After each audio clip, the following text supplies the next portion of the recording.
Hello বন্ধুরা, জ্যোতি দিদির রান্নাঘরে আপনাদের সবাইকে স্বাগত। আমি একটি রবীন্দ্রসঙ্গীত গাইব।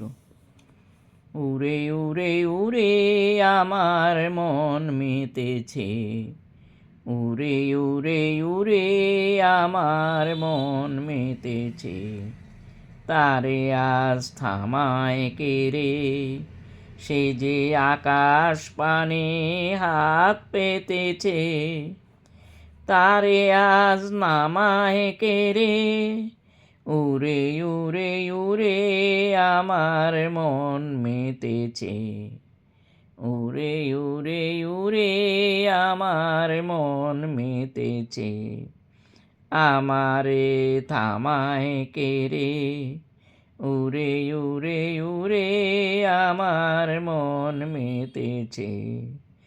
উরে ভাই নাচে রে, ও ভাই নাচে রে, আজ ছাড়া পেয়ে বাঁচে রে, ও ভাই বাঁচে রে, ও ভাই বাঁচে রে, লাজু ভয়ে গুছিয়ে দে রে, লাজু ভয়ে গুছিয়ে দে রে, তোরে আজ থামায় কে রে, উড়ে উড়ে উড়ে আমার মন মেতেছে, উড়ে উড়ে উড়ে আমার মন মেতেছে, তারে আজ থামায় কে রে, উড়ে উড়ে উড়ে আমার মন মেতেছে।